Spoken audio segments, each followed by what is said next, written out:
All right, I'm on hole number 2 of the 2019 Fall Major. I'm in Tuesday's qualifying round of the rookie division.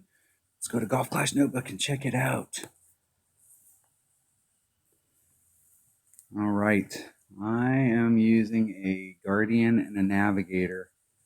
In one of these holes, I switched to a Marlin, and this might be the hole that I switched the Marlin on. So I'm going to do a 30% wind adjustment. And you can tell when you need to do these big wind adjustments because when you go to scroll in like this to get down onto your rings to make adjustments, you're out here and you can't see your ring set's way down in here and you can't get any closer to it. You got to make these little micro adjustments. So when you're doing that and it won't let you get right down to the point where you can see the individual blades of grass, it's way downhill.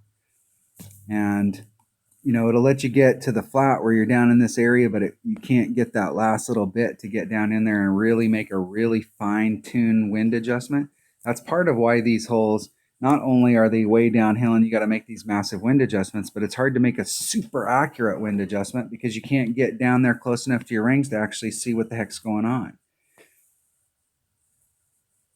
And it's hard depending on how in the way that the wind's blowing here. It's not too bad in rookie, but in the upper divisions, when the wind's blowing harder, the way that they're giving us wind here, that crosswind, when you pull back to make the adjustment, the trees can be in the way if you're making big wind adjustments. Somebody here got a hole-in-one on hole number 2. Awesome. So let's go to my bag. I'm going to take a Guardian, and I'm pretty sure this is the hole I'm bringing a Marlin.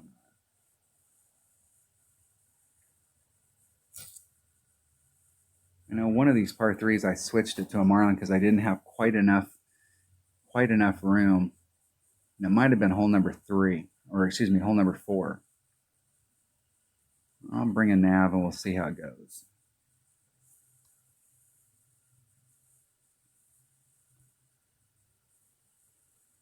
All right, Guardian Navigator, it's going to be at minimum club, so it's 1.8 per ring. And I'm going to do a 30% wind adjustment.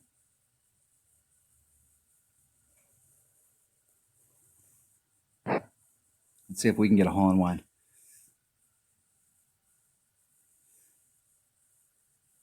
These aren't huge percentage par 3s. This one and hole number 7. Hole number 4 is not bad.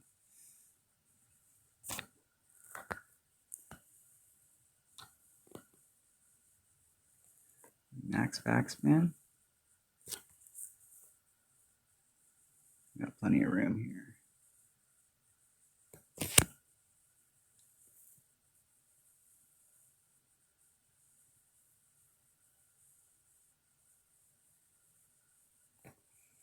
It's 3-1. And I'm going to add on 0.9, so it's going to be 4. And it's 1.8 per ring, so there's 3.6. Leaves me 4, so that's about a quarter. It's about 2 1/4 rings. And that's as close as I can get to my rings. That's what I'm talking about. Hitting a 1 ring great to the left.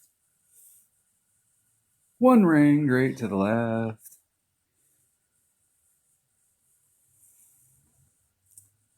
No hole-in-one for me. The deal is I need to be right, and I actually need my second bounce to be in front of the hole. But the way that the course is laid out up here, it's hard to get. If I move it to the spot where it will be, it pulls it off to the side here because you're in a little bit of a divot down there where you're hitting.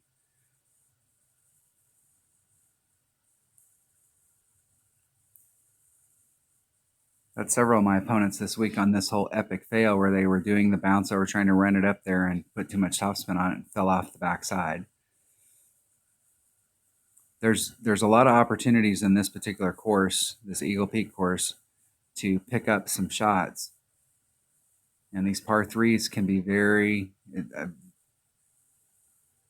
it's not that they're difficult if you play them right, but they can eat your lunch. Very nice. Nice shot. And I'm not interested in getting my lunch ate by a par 3. It's one thing when you go to a par 4 and you don't get the eagle, or you go to a par 5 and you don't get an Albie. But when you go to a par 3 and you don't get a hole in one and you don't get a birdie, that's bad. You got to have that minimum score down. And getting a birdie on all these par 3s is critical. It's amazing how many times par 3s will ruin your entire round. I'm getting close on this hole. I'm getting to the spot. I've picked a spot out there, and I'm getting very, very close to getting a drop. It's going to be pure luck because it's a blind shot over to that spot where you're trying to get down, but I'm getting into the area where it's dropping down right next to the cup, and I'm just missing it. So I'm getting closer and closer. So I have high hopes for that hole, even though that's not a very high percentage hole in one hole. I do feel like I'm at least giving myself a solid look on that hole. And the one we played, I don't know. I'm always in that kind of area, so it's just one of those times it's going to pop in, and 99 times out of 100, it'll be close.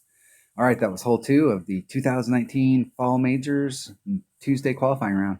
Thanks for watching.